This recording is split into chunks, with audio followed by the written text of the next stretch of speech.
Today's Pick to Click is presented by Oddshark.com, the most reliable source for sports betting information with the latest odds, insight, and analysis on everything UFC.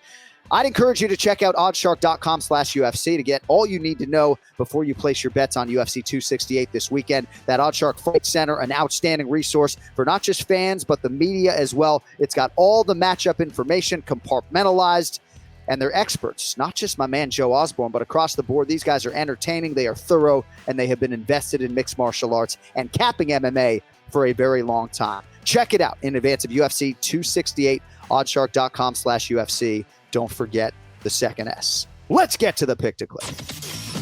Time now for the Pick to Click. The Pick to Click. All I have to do is bet on the winner, and I'll never lose. The John, Anik, and Kenny Florian podcast. All right, and joining us as usual here during a UFC pay-per-view week, if for no other reason than to lift me up with his energy, is the great Joe Osborne on social media at JTFOZ on Twitter and at Paper Chaser Joe on Instagram. Great to see you, my friend. Happy Halloween. Guys, back-to-back weeks. We should be doing a show. We should be doing a daily show together, the three of us, not just talking MMA, weighing in on politics, the vaccine, economics. People want to hear this type of stuff from us. So we'll discuss. Imagine the numbers we would do, right? If my twin brother could have any co-host in the sports media space, it would be Joe fucking Osborne. Just don't give him Randy Couture. He was so upset when Randy Couture interrupted his guy Ken Flo all week. He's like sending me clips at Abu Dhabi. He's like, dude, if Randy interrupts Ken Flo again, I'm turning off the TV. We love you, Randy. We love you. All right. So as I understand it, there are 3 big fights on this card, and you will have some sort of wager on all of them, or at least a lean. So let's start with Justin Gaethje and Michael Chandler. Minus 210 on one side for Gaethje, plus 175 for Michael Chandler. Obviously, there are going to be propositions and other things. But as I sit here and talk to you, all the pro fighters I've talked to are picking Justin Gaethje. I'm curious how you handicap this lightweight eliminator of sorts at 155 pounds. Yeah, I would be aligned with all the pro fighters. I don't exactly love this fight from a betting perspective, though. Minus 200 range for Gaethje, maybe a little bit overvalued here against Michael Chandler, who's an incredible fighter. Getting him up plus 160, I could see an argument for that. But if I am giving out a pick for this fight, I would go Gaethje by a TKO/KO, coming in right at even money. Not that bad of a bet. Not the best value, though. Like I said, Gaethje has been in 12 straight fights, guys, that have all been finished inside of the distance, which is crazy, right? That 9 of those victories belong to him, all of which coming by TKO/KO. Now, you take a look at Michael Chandler. He's been knocked out twice in his last 5 fights and, has kind of shown maybe a low fighter IQ at some points. He should be wearing that championship belt right now. He had Charles Oliveira towards the end of the first round. If he let him back up, he probably would have won that fight. He'd probably be fighting Dustin Poirier. Did you guys discuss this earlier or something? Is that why hit on exactly that point? Yeah. Yeah. So, I could see that popping up. It also takes is one little split-second mistake, right? And I wouldn't be shocked if we see that here in this one. And, ultimately what we've seen from Justin Gaethje is that he's become a much smarter fighter. When he first came into the UFC, out of the World Series of Fighting, he was all about that violence, right? Take a shot to land a shot type of guy. And then I think after a couple losses to Dustin Poirier and Eddie Alvarez, maybe they stepped back a little bit and said, okay, do you want to be successful at this thing? Do you want to have some career longevity? Maybe we should change the approach a little bit. And that change has worked out pretty damn good for him. So I will take him to win TKO/KO even money. Joe, Zhang Wei Li, Rose Namajunas, we have the rematch. How are you seeing this one, man? Yeah, so last time around I was on the podcast, I picked Wei Li. And basically, I wasn't very interested in going against her 21-fight win streak at the time. However, in the back of my mind, I kind of disregarded that many of the victims on that 21-fight win streak aren't exactly to the level of Rose and top-ranked strawweights in the UFC here. So when that absolutely blew up in my face, right? We saw what Rose did in the first round of the fight. But, take a look at the big picture here for Rose. She has some very impressive performances, some very impressive finishes at this level versus better competition. So I'm going to take her to win here. And I think these odds are fantastic. Minus 110, basically even on each side here. And I think that kind of indicates that maybe her victory was a fluke of sorts, which I would totally disagree with that. You know, we've seen her finish opponents early before, ironically enough, at Madison Square Garden when she first captured the strawweight championship versus Joanna Jacek there at UFC 217. So I'll take her to take care of business here, minus 110. Ultimately, I think we need to see more from Wei Li versus high-level competition. I was kind of, I guess I was fooled by that 21 fight win streak. You know, she's still a very good fighter, one of the best in the division, but we've seen Rose do it before. We've seen her do it more. So I will go with her at fantastic odds, in my opinion.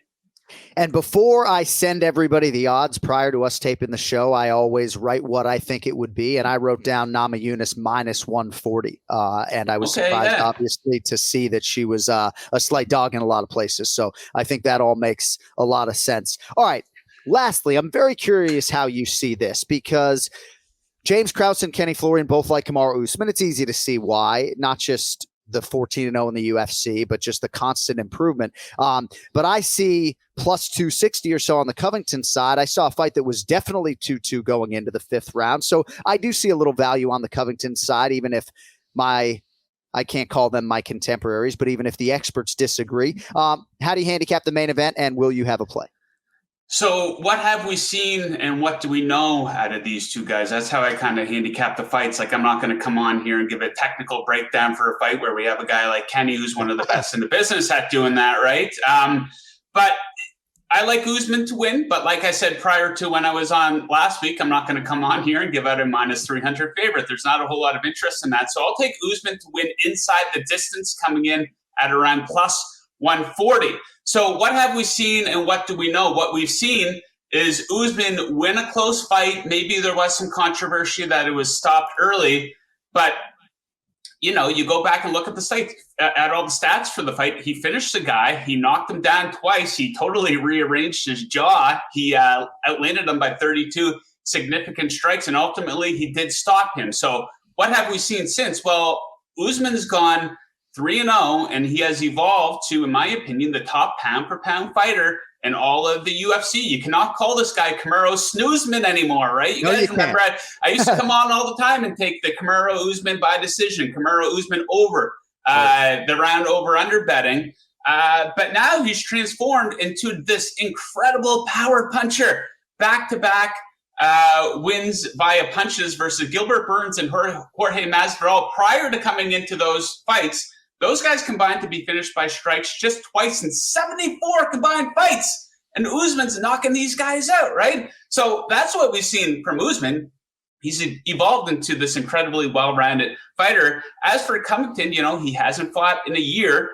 His last win was a dominant victory over Tyron Woodley, but we didn't exactly see anything new from him. You know, that fight, that victory was somewhat similar to his win over Robbie Lawler, in my opinion. He didn't land as many strikes, but it was, you know, out-pressuring and outpacing his opponent and being very dominant. So what would Colby's path to victory here be?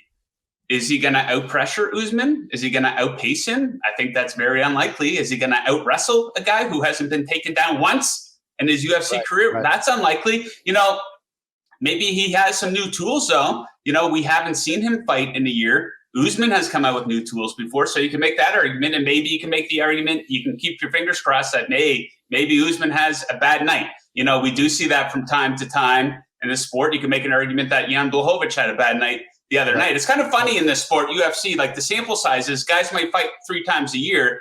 Comparatively, in an NBA game, the Lakers can have a bad night, but they have 2 or 3 more chances the following week to make up for that, right? So it's just unlikely, though. That could happen, but I'll take Usman plus money to win inside the distance, you know, to kind of put a stamp on this rivalry that he has with Covington. Covington, it would be different if he was finishing people by strikes and he was this amazing submission artist. But, you know, I just don't think that this style, which Usman has a very similar style, but I think his way of doing it is better. And now he has that punching power, right? So I will very happily take Usman to win inside the distance here. Yeah, and I know Ken Flo is going to follow you on that plus 140 Usman inside the distance, and I thought you handled that breakdown beautifully, and we'll see. It's been an additional year at MMA Masters in Miami since the Tyron Woodley fight, so we'll see if there have been appreciable improvements for Colby Covington. All right, if you want more from Joe Osborne, and why would you not, at JTFOZ on Twitter, and of course on Instagram at Paper Chaser Joe, my man, I appreciate your time. We're not going to wait till UFC 269 to have you back. We'll find a spot in the next few weeks, and we will talk to you then, my man. Thank you. Hey guys, I look forward to it. Good luck with you. Good luck to you, and good luck to all the listeners out there. Thank you, my man. There he is.